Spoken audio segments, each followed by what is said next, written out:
All right, welcome to the Stretch to Go podcast. My name is Ian Ray, your host. Today I have Andrew Brodech, based out of Chicago, Illinois, founder of Icarus Footwear. So, Andrew, welcome to the Stretch to Go podcast. Thanks, Ian. Appreciate you having me on. Yes. So I want to ask you, first of all, Andrew, what is the name behind Icarus and, of course, the logo? I'm always curious. I'm a logo person. I have always loved brands. And so I want to hear your story, how this came about. Sure. So my original idea for a brand was Phoenix. They had this spirit of new beginnings, and I was starting a new company. Plus, I was living in the city of Phoenix, so it just felt right. Unfortunately, that name was trademarked, so I had to go back to the drawing board. In the process of looking for logos, I came across the image of Icarus. And then for those who don't know, I'll go through the story really quick. It's from Greek mythology. Icarus and his dad were trapped on an island, and his father was a builder. So he decides to make him and his son a pair of wings using wax and feathers.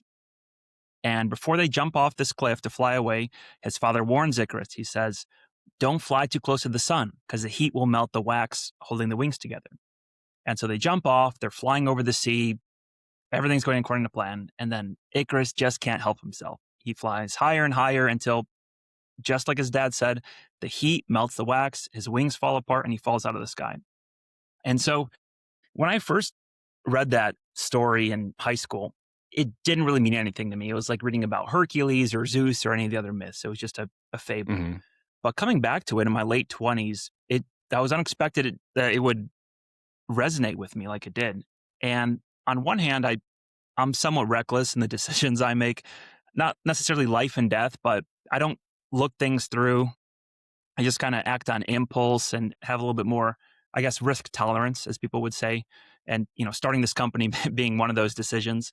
And more deeply, I'd realized and observed since high school that people, both personally and professionally, have just become so risk averse. It's, what is a safe thing to do? What's everyone else doing? What is the highest certainty of success? And whether that's in your personal lives, even speaking up in a small group, or especially professionally, right? When somebody becomes a manager, I found that there's something internal that shifts where you go from, how do I make the best thing possible? How do I do something as sick as possible to, I need to get a promotion and then I can move up from here to there. And it's, how do I make sure I get that promotion? And you shift this focus to, I guess, security. And because in big corporations, you don't promote for doing something extraordinary or remarkable. It's, you stay there long enough. That's one. And then two, you don't mess up. You just kind of Follow the system. Check all the boxes, you meet the standards, and you move on up. That's just kind of straightforward. And so as a manager, you have subordinates. And what you do is, I see people, they take that mindset and they project it onto their subordinates, where it's like, hey, you can't make that decision. That's too risky. What's a safer way to do this, right? Even if it's not as awesome or innovative or groundbreaking an idea, it still gets a job done. Everybody's happy, and then things move on. So that just has always bothered me, since I left high school and moved into my professional career. And so to get off my soapbox, I just wanted to take that name Icarus and use that as a way to get that spirit, that energy of daring out into the world. So I guess what kind of led you to this path? Thinking, was it just your past experience, lifestyle? Was there a moment that made you go down this route? Yeah. So I had been working at a corporate job as an engineer, and I knew after a few months in, I was because I thought this is what I want to do for the rest of my life. And after a few months of actually doing it, where it's Microsoft Team meetings and Outlook and PowerPoint, and it was just Jira, this online stuff, I was man, this is sucking my soul out. And I knew I couldn't do this for the rest of my life. Thought waking up in my 50s and 60s, am I going to be excited to go to work? And I was no, definitely not. So in the back of my mind, I was okay, I need to do something else. And I'd always wanted to start a business. I was looking for opportunities. I didn't know what business it would be. And so this was about spring of 2021. And then I was following Dr. Aaron Horschig, or Squat University, on Instagram. And I was just trying to look for ways to improve my squat, my deadlift, just trying to get some more. I like pushing the weights. I'm not a power lifter or bodybuilder. I just, like to be irresponsibly just going for 1 rep maxes every day. And so he had a video about the foot tripod, right? And he does this apparently all the time, but this was the first time I saw it. And he was talking about how you have hallux valgus, how the big toe goes in and it cuts off circulation to the bottom of the foot. And then it also mechanically collapses that foot tripod and your foot collapses and then the knee follows. You have knee valgus and it just kills your posture and it also decreases performance in the gym. So I was like, well, first of all, I was like, this makes sense. I'm sold. Like, I didn't need to be convinced. I didn't even bought a pair of shoes, but I was like, this makes sense. But at the end of the video, he pitched Vivo Barefoots. This was before he signed with Tier. So I was like, okay, vivobarefoot.com. Never heard of barefoot shoes before. Went to vivobarefoot.com and I grew up my whole life wearing Supras, or not Supras, Adidas Sambas. And then later on, I was wearing Supra skate shoes. But that was like my style, this like ease sneaker aesthetic. And I looked at Vivo's website and not to disparage Vivo because they're just like the giants who started this and have been just growing this, but their designs were very like Euro, like a lot of like zigzags and just like design elements that didn't appeal to me, right? Because design is very personal, especially in something like your shoes that kind of reflects your personality. And so immediately I was like, okay, these shoes just make sense. There is a gap in the market for, and I didn't look too long, right? I like went back to Google and maybe there was like one other website like Origo. This was back in 2021. So there's been like dozens of brands since then. But I was like, okay, they're all very similar in terms of like kind of this more rounded corners and stuff. And in terms of the design. And I was like, all right, there's a gap in the market and I'm going to make this shoe. And so that was my, that was like the inception for starting a shoe company. I hadn't even bought a pair of barefoot shoes, but I decided that I was going to make a company just because I couldn't find one I liked after like 10 minutes of looking. Huh. Dang, dude. That's crazy. And so like your journey into barefoot shoes. So did you like start looking at your foot like, oh crap, I've been, I have horrible toe splay. I have weak muscles. Did you start going down that route? So I like a lot of founders, they have like foot pain or chronic back pain and they like have that origin story. I didn't have that. I grew up again wearing Adidas Sambas and I think they're maybe not zero drop, but they are, I think, wide, like more flatter. It's not like a very pronounced heel and they're definitely not like a running shoe with that EVA cushion layer. So I want to say like decent foot strength, or at least not like severely impacted, but I have like a 13 foot, size 13 men's wide. And so, I was bothered by like, I got a brand new pair of Supras. I remember for the first day of this job, the engineering job. And I was going to take a Snapchat of my feet and like, new job, new shoes or something like that. And I realized like these really hurt. And I took like a lot of effort to make sure I found size 13 because these were like discontinued. Sure. And I was like, how do my feet hurt when I'm wearing my size shoe?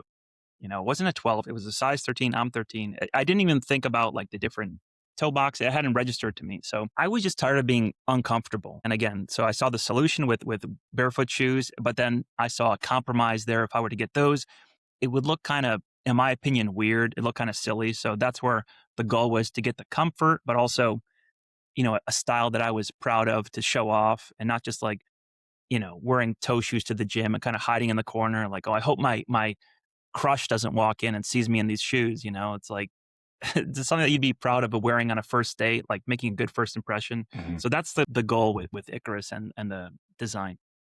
Yeah, fashion meets function. I think that's what you're kind of going after. Yeah. And I think that's important for sure. I mean, especially if you're trying to educate or even, get the masses of people to go from regular shoes to, barefoot shoes. Yeah, I think that's one of the common thing is like, oh, they look, ugly. They don't look like my type of shoe that you would wear, but right. But there are, like you said, your brand and many countless, I'm sure, that are still trying to figure out how to get the masses to say, hey, it's the function that you're missing. Yes, the fashion is missing also, but you're missing the whole thing about shoes is to get that foot to function just every day, walking, doing activities. Yeah. So Function is like a bare minimum, right? The shoes got to be wide toe box at a bare minimum and then zero drop. Mm-hmm. People, I think, underestimate just how powerful the social forces are of like peer pressure, of fitting in. And especially if you think back to when you were a teenager, right? Like middle school, high school, even college. And I think that attenuates as you get older. Like, hey, I don't really care about what others think. But in those like ages where it's very important and critical for foot development, I think kids are the most susceptible to peer pressure, right? So, that's again, I think that's just not just for shoes, but for everything, right? Like that's when kids go in the gym and they're like invincible, right? They do stupid stuff. They do stunts. They'll try to PR bench press with like 315 pounds and they can only do like 135. And it's like, or they like squat with horrible form, just trying to go as much weight on the bar, right? Until you get like an injury or something that slows you down. And then you're like, all right, let me reevaluate. But that's, I think, that critical demographic of like teens and young adults where it's really a challenge trying to take that wide toe box and make it sexy, right? To where, because kids are the most vicious, right? Especially in the middle school, like, and they're just amongst themselves without adult supervision. They will just absolutely tear each other apart, coming home crying, like, Mom, I'm throwing out my shoes. I'm going to the store. I want to buy Nikes. I get emails from, or just in conversations as well, of people who are like, hey, I need something for my kids. I can't, they don't want to wear anything. So it's really trying to still keep that barefoot, that anatomical toe box, but trying to not overdo it, Mm. right? And not just say, hey, wider is better, right? Well, I think at a certain point, you start losing large portions of the population, right? Especially if you go like the most extreme width of barefoot shoes that are more like kind of go out like this, and it's just like true duck shoes. It's like you're never going to get widespread adoption if you're being honest with yourself. Trying to put something like that, even if it like proven like cigarettes, right? Hmm. Super bad for you, proven scientifically, objectively, the worst thing. But still, people love to smoke around the world. I think it's like 1 billion smokers still on Earth. And I think social peer pressure is a big part of that. So how are we supposed to? So what you're saying is that, you know, shoes, footwear should, of course, in a social aspect. I mean, that's probably like even going back to, let's say, like 17, 1800, where royalty was wearing pointy shoes to show their class, right? Or to show fashion. And that's what typically is a shoe, is like, oh, look how rich I am, or how wealthy is the shoe. And then even today's world, now, we know sneakerheads are, it's a $1 billion industry, I'm assuming, for sneakers. So I agree. It's a social thing. So how would you combat this? Like, where do you think barefoot shoes can come in and say, this is, I don't know, like, kind of help me figure out, like, how can we combat this with modern, shoes, with trying to get people to Yeah. barefoot shoes? I mean, there's Steve Sashin of Zero was talking about this. Like, there's a whole, because he's been in the game a long time, Yeah. right? And he was talking about like, there's like it's well studied, the phenomena of, I think it's like mass adoption, something like that. And it's something that's, I think everyone's asking, right? But in my opinion, the biggest thing is making it cool and also being around long enough, right? I mean, obviously, if you see kids or people wearing shoes, barefoot shoes, it becomes normalized, right? Hmm. Especially at a young age. It's not like, what are those? Like, oh, I get it. Those are actually healthy for you. It's a wide toe box. But I think there's also a standard in the space, maybe 10, 20 years ago. Like if you're looking at 2011 when the shoes first came on the scene, I think there was a very low threshold. And keep in mind, I've only been around since launched my store of December 22. So not long, only 4 years or 3 years at this point. But I'm seeing that the standard of design of, again, they use the word sexy, right? Hmm. When you look at a pair of shoes now, like, again, there's like dozens of brands every year. I'm seeing brands nowadays that had I seen 4 years ago when I was looking for that first pair, I probably wouldn't have started a shoe company. I would have just bought that shoe. And so I think the brands are naturally just making a more appealing shoe, right? Because you can't just cobble together a pair of shoes with like synthetics or leather, whatever the material is, have it be an anatomical toe box and say, all right, form is there. Let me sell 1 billion pairs, right? Because the whole point is to get somebody to want to wear it, right? I think it's fashion in general. It's just is so tied to perception and personal taste, right? So it's, again, trying to win people in the design space. The form, it's figured out, right? It's like, hey, zero drop anatomical toe box, right? And obviously there's degrees of how wide and how thin the outsole, but I think that's been figured out. Now it's a matter of how do I design this with the lines, with the materials, and then also with the reputation, right? Like Michael Jordan of Nike, he took that company single-handedly and made it to where every kid wants to be like Mike, right? Tying that sense of cool to that shoe blew up the company. It blew up high top sneakers. And that's still to this day, right? That was in the 90s or I think it was 80s, right? That's like what, 40, going on 40, 50 years now. And so I think maybe having some of the bigger names in society, like C-Bum, Chris Bumstead, and he's in Hmm. bodybuilding and Mr. Olympia multiple times. He just started wearing barefoot shoes. I think he's been wearing Zeros and now Vivos. Matt Collins in um, Patriots, he just signed with Vivo Barefoot. And so you're getting these big popular names in this space who are wearing the shoes now. And I think that is also going to be just as important as the design is, hey, if this person who I think is cool and is awesome and I look up to wears the shoes, then maybe I'll try it. Maybe it's not so dumb, right? If I can wear it. And I'm looking at it again from the perspective of like a teenager, right? Someone who's very impressionable, who's trying to fit in, wants to be liked, just getting it out into society and having it be worn by the people at the top. Not to say that they're at the top of society, but in terms of people who are very looked up to and very influencer style, right? Like, especially in gym space. Yeah. I mean, I think that culture starts in like California and like the big gyms where the big gym influencers, if they like, what's your gym fit, right? Hmm. People have like the Nike Blazers. It's like kind of like a high top shoe. I mean, you're in gyms all the time, right? So you see kind of what kids are wearing, and they're just trying to look cool. It's not about like having a good workout. It's also about how you carry yourself and what's your look, right? You want to look cool too. Again, it sounds silly, to adults, but I think that reality is very important to kids. And if you want to get mass adoption, right? I mean, it's one thing if you're in like a barefoot shoe expo surrounded by people who've, I don't want to say drunk the Kool-Aid, but they've already bought in, right? They understand the education. They've already accepted it's important. But go into like your local high school or college or middle of Times Square and take 100 people and give them a pair of Vibram toe shoes. Again, not to disparage Vibram, but to say, hey, these are so healthy. Give them the whole spiel, right? Objectively lay out all the data, how it's improving their foot health and all this stuff. And people will turn you away, right? Because it's, at the end of the day, that social influence is just so powerful. I think, again, it's a big challenge. I don't have the solution. I'm trying to have this shoe work its way in. And I think small design changes like making the toe box, it's really a game of millimeters. If you could shave off a couple millimeters where it's unnecessary in terms of accommodating the foot just as much as it needs, or instead of having where the big toe is, some brands have like a 90-degree Yeah. angle where it's like very distinct.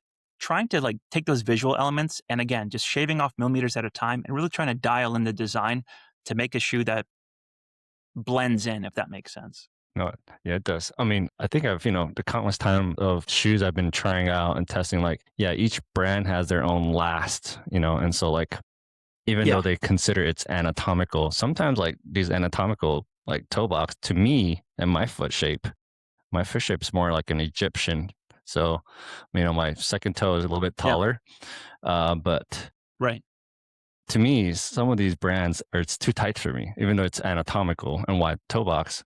Yeah, exactly. Yeah. But if you go to like other brands who have a wider last, wider toe box, it's too wide. Right. It's definitely you have to first find what's your foot shape and then what brands can your foot fit in, because that's going to probably help more people to say, okay, I can get into barefoot shoes because it's not going to be too wide for me or too narrow like myself. So I'm like constantly wearing different shoes, testing it out. And of course, when I'm with clients, I'm like, let's check your foot. Let's see what kind of foot shape you have, because that helps me to determine whether or not they are going to be in, Zeros or Vibrams or Vivo Yeah. Barefoot, because I don't know, I've never worn Vivo. Yeah. Huge range. Yeah. Yeah. I've never worn Vivos, but I understand that Vivo's more on the little narrower end of the toe box. Right. Right. So maybe I should try it out to see. Right now, I'm digging this, like what you've came out with, the Icarus. Like, I know I messaged you saying, "Hey, man, the toe box is perfect for my foot shape." So I Sure. appreciate the fact that it wasn't too wide, but it's not hurting my big toe or my pinky toe. So that's, and of course, like you're saying, it's the fashion, the leather, and then of course the millimeter, the different insole that you have, which I love to talk about this now. You have different insoles where each pair that people purchase through Icarus Footwear have the minimum, right? Very minimal Yeah. insole. You have your medium and then you have your regular. What was the idea behind those? Is it just helping people transition into barefoot shoes? Yeah. It's, again, this goes back to like, if you were to take 100 people off the street, and again, I get a lot of emails with people who are looking for the wide toe box because a wide toe box objectively Mm-hmm. is comfortable, right? Like that, there's no arguing that, oh, the conventional toe box is more comfortable. I like that. I mean, you could say it looks better, but no one's going to say it's more comfortable, right? It's like that's like a must, right? That's a must have because it's objectively deforming your feet. But once you start getting a cushion, I think you get into a gray space, right? And I found that there's like a very vocal minority, as I'll call it, on like online blogs who are so passionate about barefoot shoes, right? They love just like being literally barefoot, running marathons barefoot through urban cities, going through airports barefoot. And I think as cool as that is, that's like a very small fraction of the population. And so if you look at, again, more of like the mainstream, someone who works in a warehouse all day or is walking through the streets all day, and at the end of the day, they maybe don't value as much having like extreme foot strength where my foot's doing all the work all day, right? They just care about being comfortable and getting the benefits of a zero drop shoe, but they want a little bit of cushion. And so I saw that difference when I was first researching the shoes. And a lot of people, like the big movement in 2011, I think a lot of that reason that died was because people were getting injuries, right, from too much too soon. And I think the big part of that was not because the toe box was too wide, it's because you were switching to a minimal amount of cushion, putting a lot of stresses on the foot. And then also there's heel striking and not adapting your gait, right? And so the idea was to let people choose.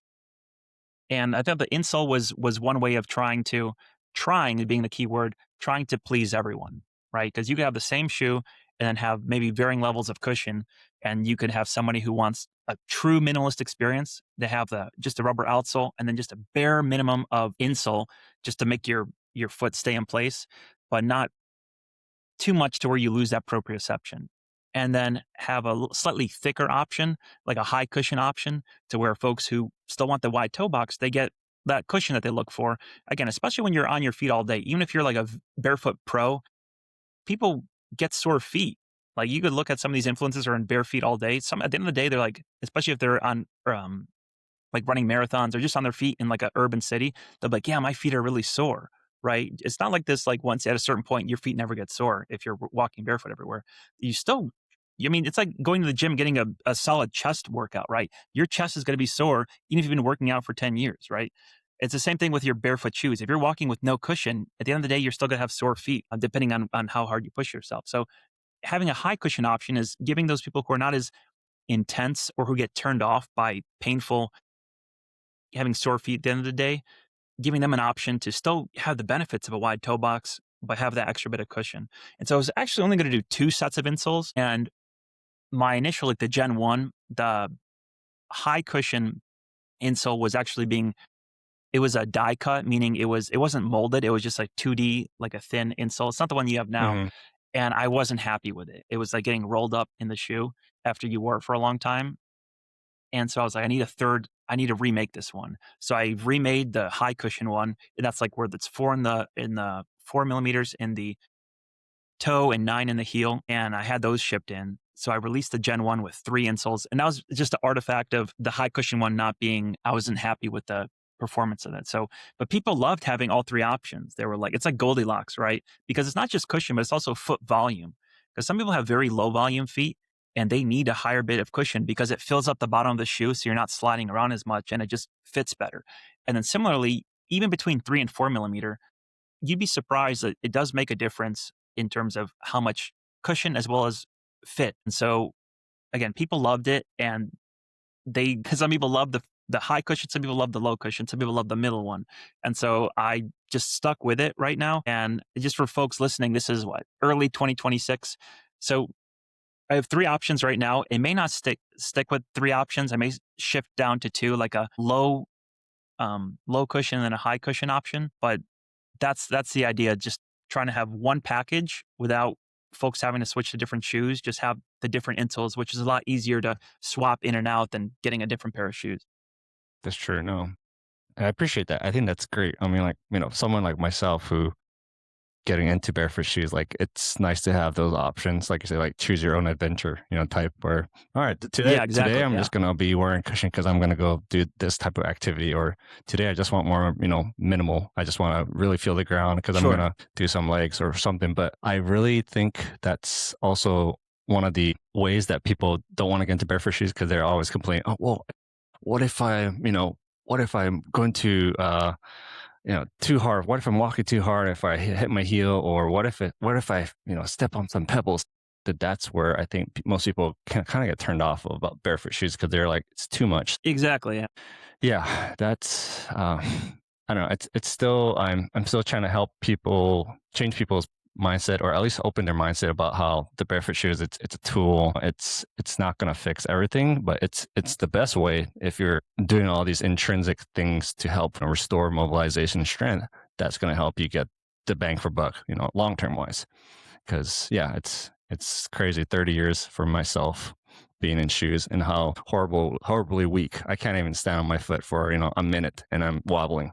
That shows me, and I'm like, my foot needs help. So what aspects are you trying to do to, I guess, help people understand the benefits of barefoot shoes on through Icarus Footwear? So like, I guess kind of education and awareness for the brands. Like, what are you trying to do to help your audience and people learn about more Icarus, and just getting the benefits of barefoot shoes? Yeah. So honestly, I'm a little bit of background. This company's been bootstrapped.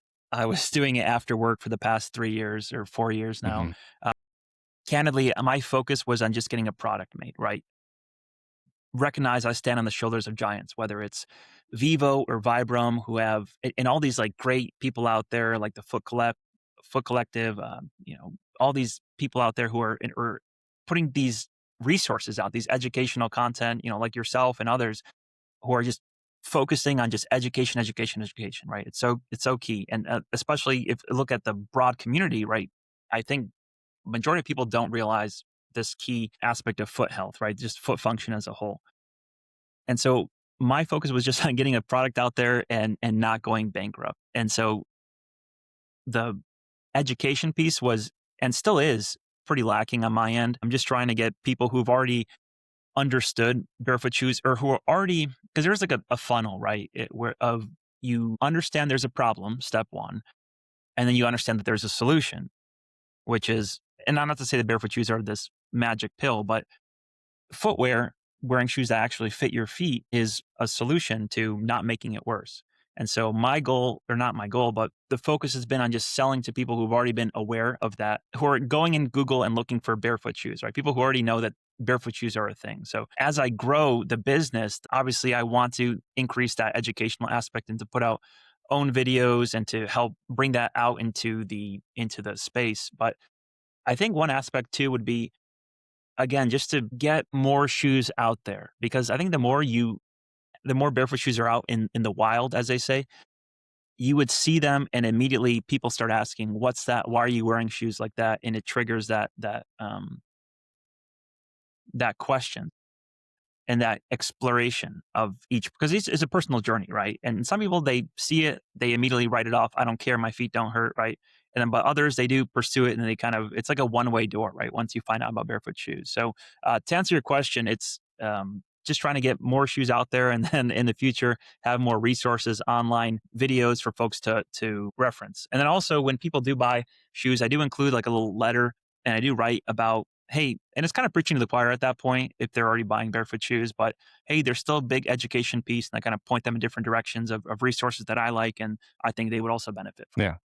Yeah, thank you for the thank you for the written notes and the definite. I think that's where Yeah. I think I love that being a small brand, you can obviously put in those small touches to make it real authentic. So appreciate it, and of course the toe space isn't there. Love to see if you could kind of tell us where do you see the barefoot shoe industry going and evolving in the future? You've been in this space for a number of years, but where do you see personally barefoot shoes evolving in the future? So just in the few years that I've been in the space, I've seen a lot more, like I said, dozens of brands, if not, hundreds, are popping up around the world. And I think just the bar of what people will buy has increased in terms of, again, the big thing is from a form standpoint, or rather the, what is it, the design aspect, right? As long as I have the function, that's like understood, like it's got to be function as a anatomical toe box and zero drop. But how you present that, how you package that, I think has definitely been becoming more and more high end from a design perspective. Like, wow, these shoes are really like appealing. I would wear this pair of shoes. I wouldn't be embarrassed to wear these. So I think just more competitive in terms of the consumer, because ultimately that's who wins, right? The consumer. Mhm. When there's only, again, I'm going back before I joined the space. If you go back to like 2011s, 2015s, there were probably very few options. And so people didn't really have a lot of options to choose from. And so they kind of took what they can get.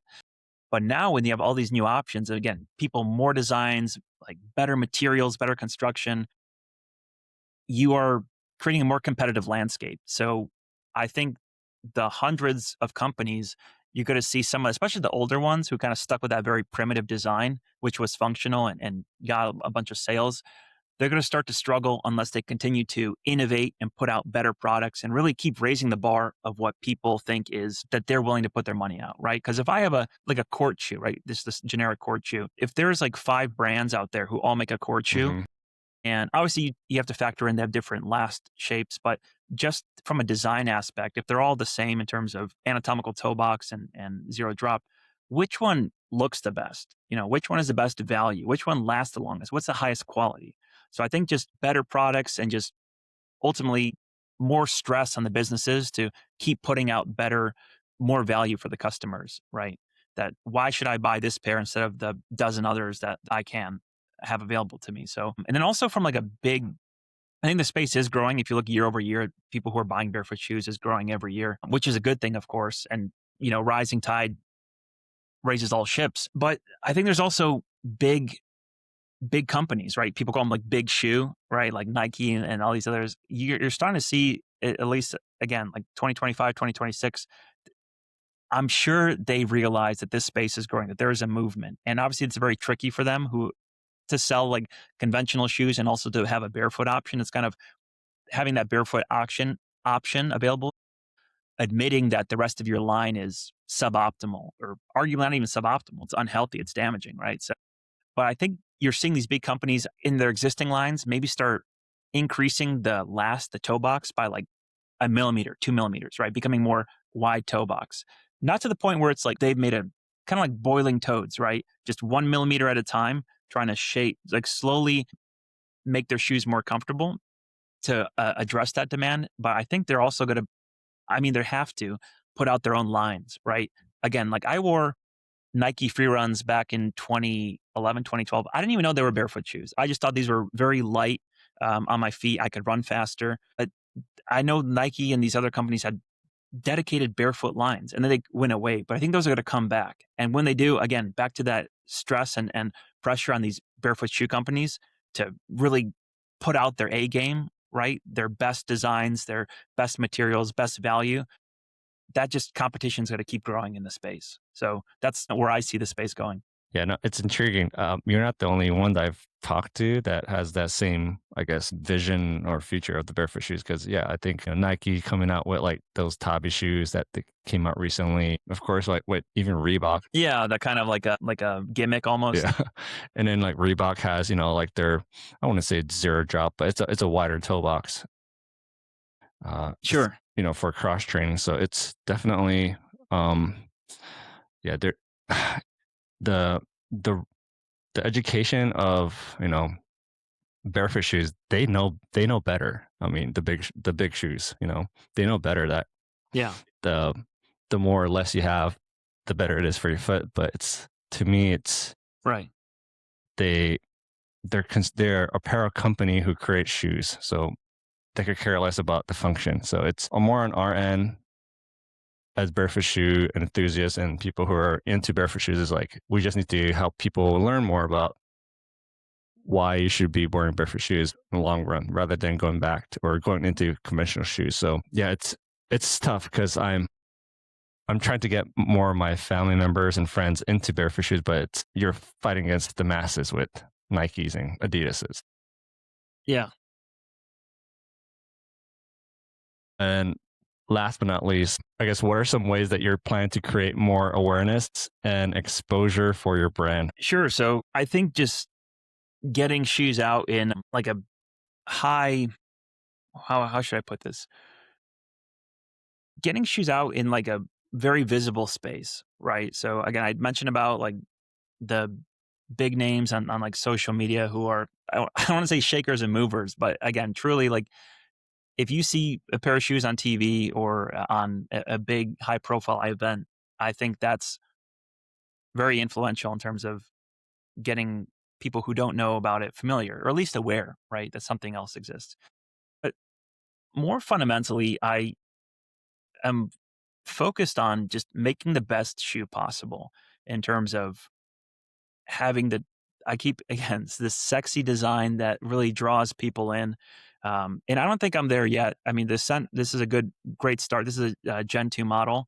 I think there's definitely more dialing in for this, but uh, having this be as attractive a product as I can in terms of quality and the fit, the durability over time, just to make this product to where if people like it's if you build it, they will come from Field of Dreams, right? Mhm. If you make something that's as great as possible, you focus on improving the product, then it will naturally draw people in and they will want to because again, people can tell if something's quality or not. They could tell if something's looks good or not. I mean, it's hard to pull one over on the consumer, right? Especially in today's research age where all this information's out there. People realize that there's options and they will pick they're very particular about what they spend their money on, right? And so the goal is just to make the best product possible, both in the Ascent and other products that I'm planning to put out, like a soccer cleat as well, and high tops. And just I think the goal would be not the Ascent, but the high top. I'm envisioning probably in the future to get that out there on like my goal is to like a red carpet event. Because again, going back to I think the twins Uh-huh. Supra skate shoes were they had this like phase where they were super hot, and they specifically had this like high top version where a lot of rappers like Eminem, not Eminem, Lil Wayne, Justin Bieber, they'd wear them on the red carpet events, and that would be the goal. If I could get a pair of Icarus on the red carpet, that would be like this, like a signal, like hey, it's out there, right? These are out there, and then also it would bring a lot of attention to it, and then the education and that exploration would follow from a individual perspective. I remember now that you're talking about all this red carpet event. Wasn't there like a video of like you did you send like an Icarus footwear to a celebrity of some sort? Maybe it was in the past, or maybe he bought one. Yeah, so definitely starting out, because I started a website, like I said, December of 2022. Uh-huh. I didn't do my due diligence in terms of building a community, building a following, more like social media awareness, right? So I had this website with like zero, like nobody was going there, right? Because it's like I have a URL, but nobody was going there. So and I had all these shoes in my garage. So I just started going on Instagram and just looking up anyone who was wearing barefoot shoes. I would direct message them and say, hey, I have a pair of shoes just released. Would love to send you a pair to try out and get your feedback on them. And part of it was just to get them out there, but also just genuine feedback. Like, does this shoe suck? Right. Because one thing when your mom's like, oh, you're doing so good, son. Like, I love this product. Right. And they'll just tell you, even if it's a horrendous product, they'll just gas you up. So I did send them out to a lot of people like Dave Weck, he's a inventor of the Bosu ball. He had a pair. He liked them. Mark Bell, super great guy. He's a big power lifter. Invented the what is it called? It's like the slingshot for like your powerlifting. I got a pair to what's his name? Tom Segura, and he wore them on a for like a workout for a bit. And this was, I think, my original like Gen 1 pair, or maybe it was Gen 2. And so I was surprised that, to see him wearing that was pretty surreal, but that's what I was talking about in terms of trying to get them out there. And then people, even if they don't like, again, just people seeing people wear those kinds of shoes, people are always asking, what brand shoes are those? What are you wearing? People pay attention to that. So again, it's just trying to get them out into the world. And I think it's just gonna organic process as more and more celebrities and people of high influence and very visible people wear them. You'll have that percolate down into the general population. Yeah. Okay. Yeah. Sorry. I know that was a tangent, but like I remember, I was like, dude, that's such a smart thing. I'm just, especially if you're like in the beginning stages, like you're saying, trying to get your Yeah. name out And there. so, especially in the beginning stages, right? Because that's why I kind of shifted away from that and shifted to more of like, instead of trying to get the product out to as many people, I want to make the product as good as possible when somebody does have that, like, or maybe their designer, right? Because someone like Hugh Jackman's wearing barefoot shoes, like Ronaldo, or all these like athletes are also wearing barefoot, like LeBron is training in barefoot shoes. And it's like, when they when they go on the internet and look for barefoot shoes, I want to be the one that draws their eye and be like, oh, that's the one that I like. That really speaks to me. I wouldn't be embarrassed to wear that on the red carpet, right? Because I mean, I think something like again, not to disparage toe shoe companies, but I think that's more of a hard sell to get that out there, especially like they have like design consultants or fashion consultants who dress them up. Is try to get something out there that's um, acceptable for the current society's expectations of aesthetic. Cool. All right. So, in closing, is there any, so the high tops and the soccer cleats is something you're working on in the future, correct? Yeah, yeah. Soccer cleats. I'm trying to put those out hopefully this year, 2026. At least get prototypes out there. I'm working on another prototype.